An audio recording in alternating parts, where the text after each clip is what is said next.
नमस्कार दोस्तों, आप सभी का स्वागत है एमिनेंट इंस्टीट्यूट के यूट्यूब चैनल पर। और इस वीडियो लेक्चर सीरीज में हम विभिन्न आयोगों के बारे में चर्चा कर रहे हैं जो एमपीपीएससी 2020 से संबंधित है।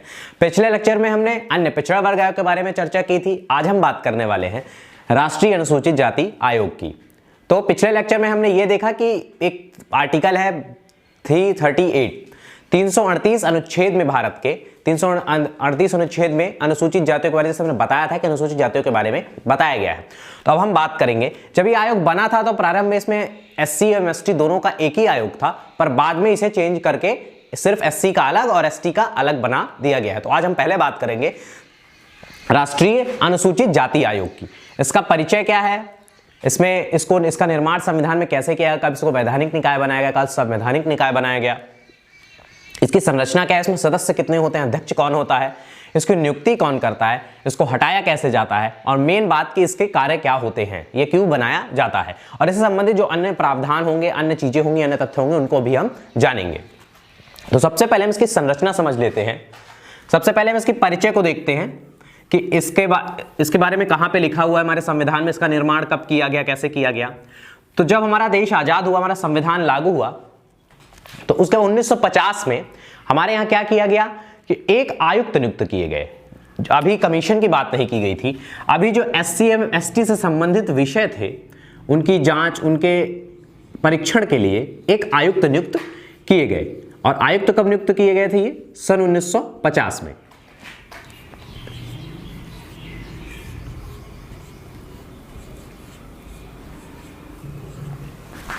सन 1950 में एक एससी एवं एसटी से संबंधित विषयों के लिए एक आयुक्त नियुक्त किए गए। 18 नवंबर, आप डेट भी लिख ले।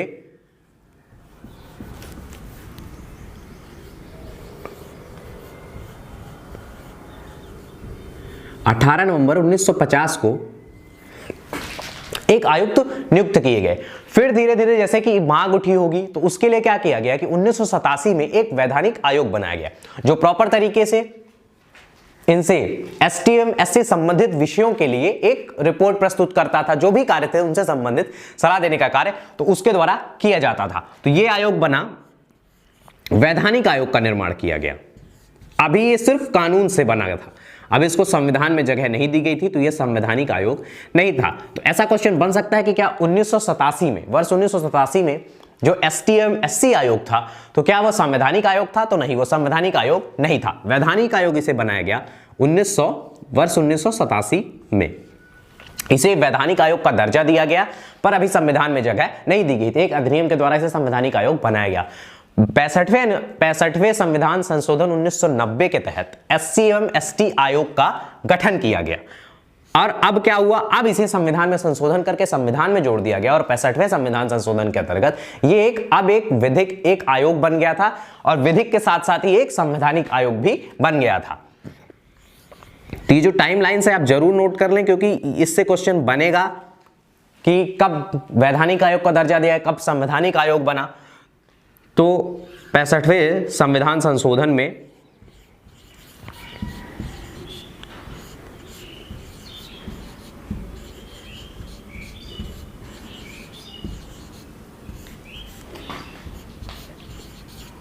इसे संवैधानिक आयोग का दर्जा दे दिया गया। अब यह क्या हो गया और ये किससे संबंधित था? तो अभी ये आयोग दोनों एससी एवं एसटी, शेड्यूल कास्ट एवं शेड्यूल ट्राइब, दोनों से संबंधित एक ही आयोग बनाया गया। फिर क्या हुआ, जैसे जैसे जनसंख्या बढ़ी या फिर इसकी मांग उठी होगी कि हमें क्या करना चाहिए कि दोनों बॉडीज को अलग कर देना चाहिए, क्योंकि दोनों एक दूसरे से कहीं से संबंधित नहीं है। इसीलिए क्या करना चाहिए, दोनों बॉडीज को अलग अलग कर देना चाहिए। तो फिर आगे कल चल के क्या होता है, 89वें संविधान संशोधन 2003 के द्वारा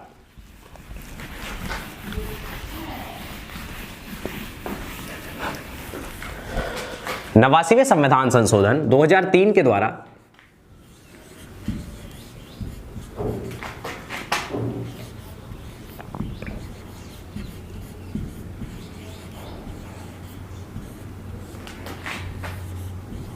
ये क्वेश्चन जरूर बन सकता है कि एसटी एवं एससी आयोग को पृथक तब किया गया। तो एसटी एवं एससी आयोग को 89वें संविधान संशोधन 2003 के द्वारा एससी के लिए अलग आयोग बनाया गया और एसटी के लिए एक अलग आयोग का निर्माण किया गया।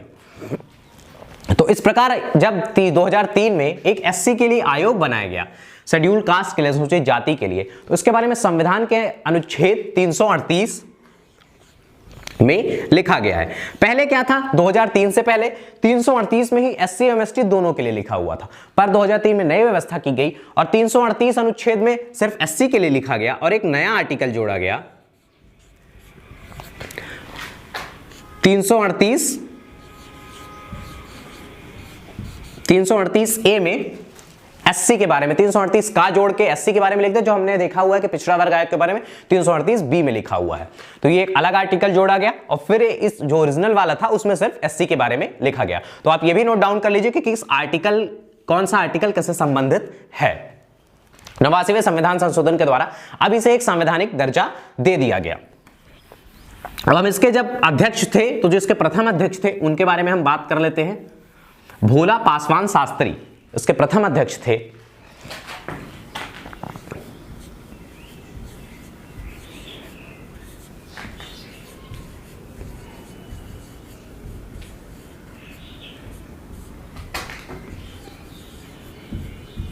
भोला पासवान शास्त्री।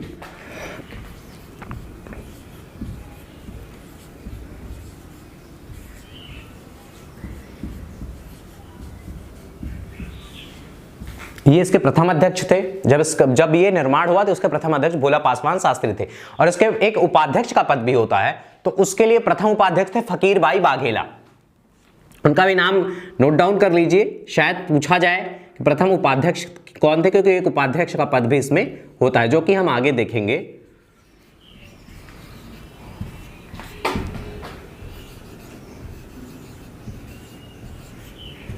फकीर भाई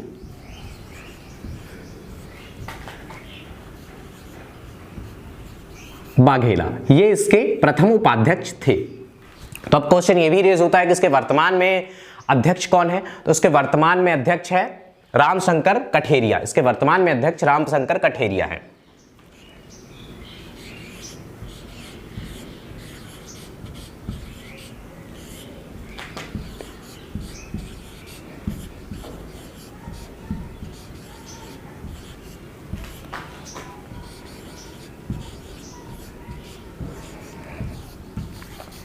तो ये तो अध्यक्ष उपाध्यक्ष हो गए और वर्तमान अध्यक्ष के बारे में बात कर ली हमने कि रामशंकर कठेरिया है। अब हम इसके संगठन या संरचना को देखेंगे कि इसकी संरचना कैसी होती है, कौन कौन व्यक्ति इसमें शामिल होते हैं। तो इसमें ये 5 लोगों की बॉडी है। इसमें क्या होता है, एक अध्यक्ष होते हैं और एक उपाध्यक्ष होते हैं, बाकी 3 अन्य सदस्य उससे संबंधित होते हैं।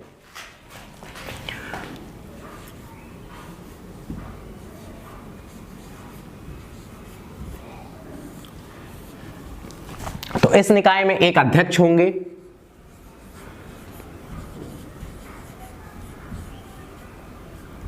एक उपाध्यक्ष होंगे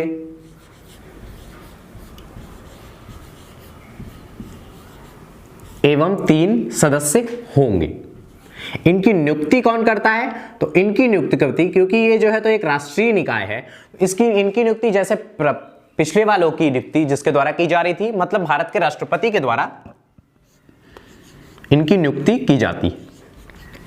एक अधिपत्र में, अपने हस्ताक्षर युक्त अधिपत्र में के द्वारा सूचित करके राष्ट्रपति द्वारा इनकी नियुक्ति की जाती है। ये अध्यक्ष और सदस्य जो ये अध्यक्ष होते हैं, तो इनको क्या होना चाहिए, कोई राजनीतिक एवं सामाजिक कार्यकर्ता होना चाहिए। और आपको पता ही होगा कि कोई राजनीतिक व्यक्ति ही इसमें सदस्य या अध्यक्ष के तौर पर नियुक्त किए जाते हैं। राजनीतिक या सामाजिक,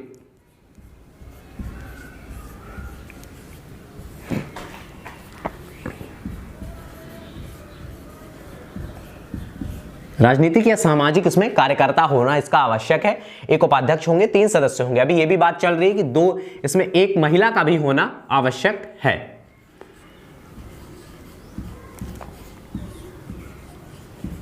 एक महिला का भी होना आवश्यक है और बाकी एक उपाध्यक्ष होते हैं और इनको अध्यक्ष को सामाजिक कार्यकर्ता होना आवश्यक है। राष्ट्रपति इनकी नियुक्ति करता है। सेवा शर्तों का निर्धारण राष्ट्रपति के द्वारा किया जाता है। पूरी तरह से किसी भी तरह से ये नहीं बताया गया है कि इनका टेन्योर कितना होगा, क्या क्या अर्हताएं होंगी। जो भी राष्ट्रपति उचित समझे वो अर्हताएं होंगी, पर अभी के लिए क्या टेन्योर फिक्स है इनका, ये 3 वर्ष के लिए ये 3 वर्ष के लिए नियुक्त किए जाते हैं। इस टाइम को बढ़ाया भी जा सकता है आगे चल के, ऐसा नहीं है कि अपरिवर्तनीय है, संविधान में लिखा हुआ है, संविधान संशोधन की आवश्यकता नहीं है। राष्ट्रपति अपने मतलब विवेक से इसकी इस लिमिट को बढ़ा घटा भी सकते हैं। तो अभी ये 3 वर्ष के लिए नियुक्त किए जाते हैं। अब बात पुनः नियुक्ति करते हैं, तो ये पुनः नियुक्त किए जा सकते हैं, पर एक कंडीशन बस दी गई है कि यह पुनः नियुक्ति इनकी 2 बार से ज्यादा नहीं होगी। ये सिर्फ 2 बार पुनः नियुक्त किए जाएंगे, पुनः नियुक्त किए जाएंगे सिर्फ 2 टर्म्स के लिए। 2 बार ये अध्यक्ष बन सकते हैं, 2 बार सदस्य बन सकते हैं। तो इस 2 टाइम के लिए ये नियुक्त किए जाते हैं। तो इस प्रकार हमने ये भी जाना कि राष्ट्रपति इनकी नियुक्ति करते हैं। नियुक्ति कितने टाइम के लिए होती, सदस्य अध्यक्ष कौन होते हैं, 5 निकाय, 5 लोगों का ये निकाय है जिसमें 5 लोग मेंबर होते हैं। और क्या होता है इनको विशेष बात, तो जो इनके सदस्य एवं अध्यक्ष होते हैं, जो इनके अध्यक्ष होते हैं, इन्हें कैबिनेट मंत्री का दर्जा प्रदान किया जाता है। जो इनके अध्यक्ष होते हैं इन्हें कैबिनेट मंत्री का दर्जा प्रदान किया जाता है। जो भारत सरकार का कैबिनेट मंत्री होता है उसके बराबर इनको अधिकार प्राप्त रहते हैं।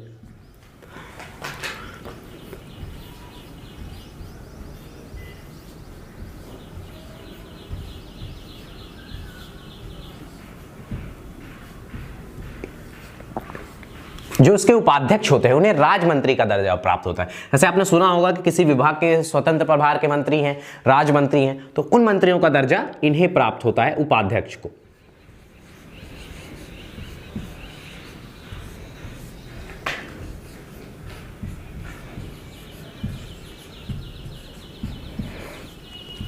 एवं जो 3 अन्य सदस्य होते हैं उन्हें जो है तो भारत सरकार के सचिव के मतलब स्तर का अधिकारी समझा जाता है, या फिर सचिव के अधिकार प्राप्त होते हैं, सचिव का दर्जा प्राप्त होता है।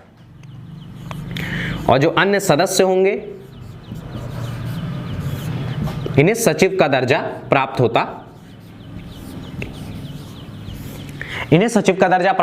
होता है। तो इस प्रकार इनको बताया गया है कि किस लेवल के हैं, इनको कितना सम्मान या अधिकार इनको प्राप्त होता है। और इस आयोग को जो हमने पहले भी बात की हुई है कि सारे आयोगों को सिविल न्यायालय की पावर प्राप्त होती है, तो उसी तरह इस आयोग को भी सिविल न्यायालय की शक्ति प्रदान की गई है। और ये सिविल न्यायालय का कार्य करता है, सम्मन जारी कर सकता है, किसी व्यक्ति को अपने समक्ष प्रस्तुत होने के लिए कह सकता है। आप सिविल न्यायालय की बात जरूर ध्यान में रखिएगा, क्योंकि हर आयोग में जब आता है तो मैं बताता हूं आपको कि सिविल न्यायालय क्या होता है। सिविल न्यायालय सम्मन जारी कर सकता है, आपको समक्ष प्रस्तुत होने के लिए कह सकता है, कोई भी डिपार्टमेंट है उससे कोई भी जानकारी विशेष की मांग कर सकता है कि आपको हमें ये जानकारी उपलब्ध करानी होगी। तो इस प्रकार जो ये न्यायालय है, ये आयोग है, उसे भी सिविल न्यायालय की पावर, सारी शक्तियां प्राप्त होती हैं। अब इससे संबंधित जो अन्य कार्य होते हैं, जो इसके द्वारा कार्य किए जाते हैं, उसके बारे में बात करेंगे कि किस लिए गठित किया गया है। क्योंकि ये जो पिछड़ी जातियां होती हैं, मतलब अनुसूचित जातियां होती हैं, इनके उत्थान के लिए ही किसी आयोग का निर्माण किया गया है। क्योंकि इनका उत्थान और कल्याण नहीं हो पा रहा है, ये सामाजिक मुख्यधारा में ये जातियां नहीं जुड़ पा रही हैं, इसीलिए इस आयोग का गठन किया गया है। तो इस आयोग का सबसे मुख्य कार्य ये होता है कि जो रक्षा उपाय राष्ट्र के द्वारा या फिर जो स्टेट के द्वारा रक्षा उपाय किए गए हैं, उन रक्षा उपायों का मूल्यांकन करना, कि जो रक्षा उपाय किए गए हैं वो क्या काफी हैं, या फिर जो रक्षा उपाय हो रहे हैं तो काफी तो हैं और मूल्यांकन किया गया, पर यह देखा गया कि इनके द्वारा इनका रक्षण हो पा रहा है या फिर किसी नए की आवश्यकता है, तो इसके द्वारा इनका मूल्यांकन किया जाता है। रक्षा उपायों का मूल्यांकन करना पहला कार्य तो इनका यही होता है कि ये मूल्यांकन करते हैं। और क्या करते हैं, यदि किसी व्यक्ति के इन रक्षा उपाय संबंधी या फिर जो इस जाति से संबंधित व्यक्ति होते हैं उनके अधिकारों का हनन किया जाता है किसी व्यक्ति के द्वारा, तो उसके रक्षण का भी कार्य इनके द्वारा किया जाता है। वो अधिकार इन्हें पुनः उपलब्ध कराए जाते हैं, और किसी के द्वारा अगर हनन किया गया है तो उसकी जांच की जाती है और कार्यवाही करने के लिए भी कहा जाता है। मूल्यांकन, रक्षण 2 प्रमुख कार्य इनके होते हैं।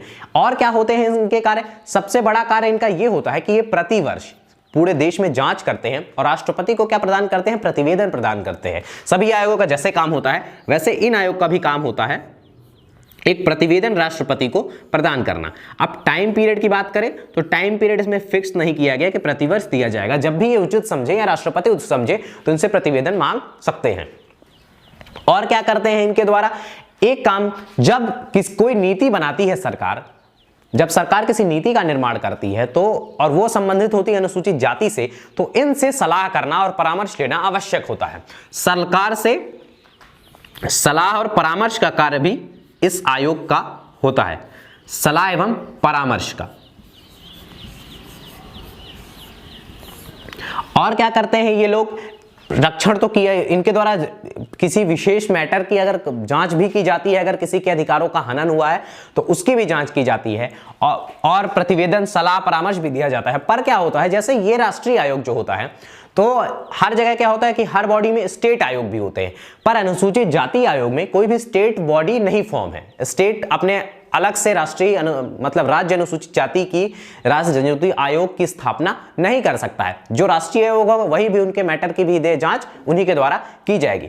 इसीलिए जब संबंधित राज्य होगा तो वहां को भी ये लोग प्रतिवेदन देते हैं और राष्ट्रपति के द्वारा प्रतिवेदन लिया जाता है और फिर किसे दिया जाता है, संबंधित राज्य को। संबंधित राज्य के राज्यपाल को भी प्रतिवेदन प्रदान किया जाता है, क्योंकि वहां पे कोई अनुसूचित जाति से संबंधित बॉडी नहीं फॉर्म की जाती है। संबंधित राज्य को भी प्रतिवेदन दिया जाता है, और अगर राज्य से संबंधित कोई मामला है तो उसमें भी ये लोग जांच करते हैं। और क्या होता है, ऐसा नहीं है कि ये सिर्फ एक ही निकाय है, इसमें 12 क्षेत्रीय निकायों का भी गठन किया गया है। राज्य स्तरीय क्षेत्रीय निकाय भी इसमें, छोटे छोटे राज्य स्तरीय क्षेत्रीय निकाय बनाए गए हैं, जो हर अपने एरिया में एरिया वाइज बनाए गए हैं, जो कंट्रोल करते हैं अपने एरियाज को। तो 12 क्षेत्रीय आयोग किस स्तर पे बनाए गए हैं, राज्य स्तर पे बनाए गए। कई राज्यों के बीच में एक एक आयोग बना दिया गया है, जिससे जो है तो जो मुख्य आयोग है उसके काम का भार थोड़ा कम हो पाए, क्योंकि पूरा देश को अगर एक ही आयोग के द्वारा हैंडल किया जाए तो काम करने में सुविधा होती है। तो इसीलिए 12 क्षेत्रीय आयोगों को राज्य स्तर पे निर्मित किया गया है। तो आप ये कहीं से कहीं तक ये समझ लीजिए कि राष्ट्रीय अनुसूचित जाति आयोग सिर्फ एक होगा, कोई राज्य में ऐसा आयोग नहीं होगा। तो पूछा जा सकता है कि क्या राष्ट्रीय अनुसूचित जाति आयोग प्रत्येक प्रदेश में भी बनाया जाता है, तो ऐसा नहीं है। राष्ट्रीय अनुसूचित जाति आयोग सिर्फ एक राष्ट्रीय आयोग है, और इसके जो क्षेत्रीय कार्यालय हैं वो 12 जगहों पे भारत में खुले हुए हैं। तो इससे संबंधित हमने कार्यों को भी जाना, प्रतिवेदन दिया जाता है राष्ट्रपति के द्वारा।